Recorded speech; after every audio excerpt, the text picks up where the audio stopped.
And that brings up another couple points that need to be covered. So, which is sort of, what's the overall cost, and stuff like that. And basically, here's the other thing, right, to consider is that if you're eating this way and you're transitioning to a more healthy diet, you may end up eating less overall.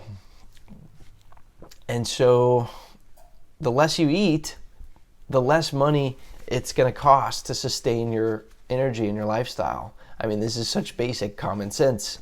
But for example, if you have like an evening snack, if you get like this craving and you're feeding yourself every evening an extra snack, first of all, that's not really, it would be more healthy if you kind of fasted before going to bed. I mean, if you abstain from food for a few hours before bed, and it's better for your metabolism and everything. But if you can get healthier and have less cravings, and simply you don't crave food late in the day, then it's going to improve things from a health standpoint.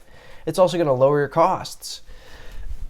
Here's the other thing to consider is if you're at a less than ideal weight now, if you have an extra 10 or 20 or 30 pounds of excess fat, and you'd like to lose that, and if embracing a healthier lifestyle, you can lose some of this weight. Well, now you're going to not only be healthier, but you're lowering your baseline. In other words, the amount of calories that are needed to sustain you are lowered. So your daily cost of food consumption is going to be lower. So you know what?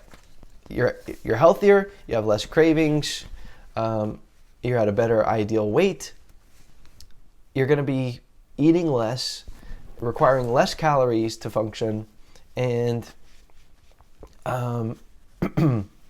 basically you're going to be spending less money.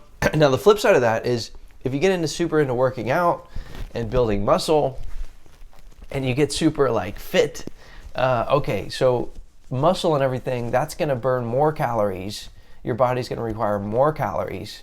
So it's going to be more, costly to maintain that. But, just giving you kind of the flip sides of the coins. Okay, so now that that's been considered, let's just consider price versus cost in terms of overall everything, okay? Because one thing that people don't realize, all of this is relative. So let's say if you're like, oh, I'm going to only spend $200 a month on food, or I don't know what a low number would be, but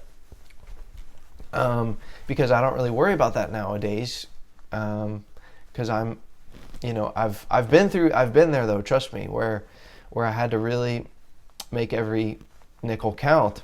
But let's say if you're like, all right, I'm just going to eat cheap foods. I'm going to eat beans and rice. I'm going to eat ramen.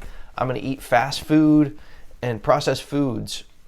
Okay, so now you're saving a couple $100 a month on not buying healthy foods. But what's the cost of that? So what are you going to get for an extra couple hundred? You're going to get extra money, but what's the cost of that? The cost is you're going to feel ill, lethargic. You're going to be lacking in energy. Okay, because what is the value of food besides it fills you up, it makes you feel good, gives you something to do, but it gives you energy. And so these inexpensive foods will rob you of energy. And so what is the point of energy? Well, you can use energy to produce money. So that's the thing, is that eating unhealthy foods makes someone suffer from low energy, and then basically they suffer from low productivity. And now this person earns less money than his or her full potential. So just think for a minute, just meditate on this.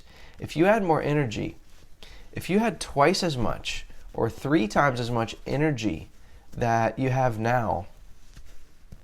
Okay, yes, you could do things with it. You could do all kinds of fun things with it. But let's focus on if you used some of that energy to produce more money.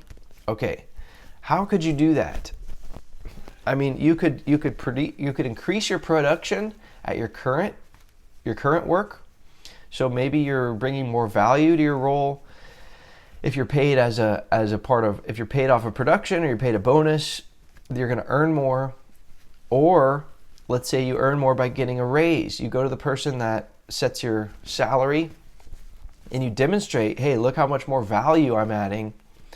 You know, what can I do to get another 10, 20,000 a year?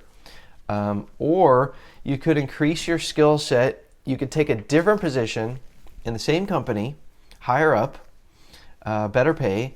Or if you really are increasing your skill set and your value to the marketplace with all this extra energy, you could go to another work position somewhere else and start earning more money there. Or you could take a second job with all this extra energy, or you could start a side business or a passion project on the side. That's what I did with Rapid Regeneration because I had all this extra energy. So, I mean, those are some ways you can. So people should be asking, they're asking the wrong question. They're asking, is it expensive to eat healthy and be healthy? But they should be focused on, how am I going to get the most energy? Because not having energy is the most expensive thing out there. And when you become healthy, vibrant, and energetic, trust me, people notice it big time. And people pay more money, including whether it's a customer or whether it's an employer, for someone who has an amazing, sparkling attitude, high level of confidence, and abundant levels of energy to get the job done. And when you're ill and lethargic and you're sluggish like a sloth, when you're in a zombie-like food trance, then your productivity suffers. And people notice that also. There's one statistic that came out saying that the U.S. economy loses over $500 billion per year just from workers being sick and calling in sick. And so, we're suffering a problem with epidemic proportions due to low productivity in the workplace. And all you have to do is look around. I remember I used to work in this office and people would come in, they just ate a big breakfast, bacon and eggs and biscuits or whatever, and they come in, they're like, oh my gosh, and they're so groggy, and then they're drinking all this coffee. So they come in at 8 o'clock, then by 9:30, they're finally kind of pepped up with all the coffee. So they get an hour, 90 minutes of good solid work in. Then at 11 o'clock, they're like, oh my gosh, what am I going to have for lunch? They start to get all these hunger pangs, and they start researching where they're going to go for lunch, and they go bad. So they stop, producing, and then they go for lunch. They come back at 1. Now they're in a food coma. From 1 to 2:30, they're oh my gosh, they're in a zombie trance from what they ate for lunch. Then they get some more coffee, then from 2:30 to 4:30, they get some more good work in. And then by 4:30, they're like, oh man, it's almost time to go home. I'm excited. Where am I going to go to happy hour? What am I going to make for dinner tonight? And what's going on? And their mind, again, it goes out the window. So, this was I guess they should really stay till 6, right? If it's an 8-hour shift. But you get the idea. So let's say they go bad at 5:30. So it was an 8-hour shift. When did they work? They really worked from 9:30 to 11. That's an hour and a half. And They worked from 2:30 to 5:30. That's 3 hours. So they worked for 4.5 hours out of an 8-hour shift. And even in those 4.5 hours, they were still, probably not performing very high. So this is kind of amazing. And I was looking around. I'm like, oh my gosh, what is going on?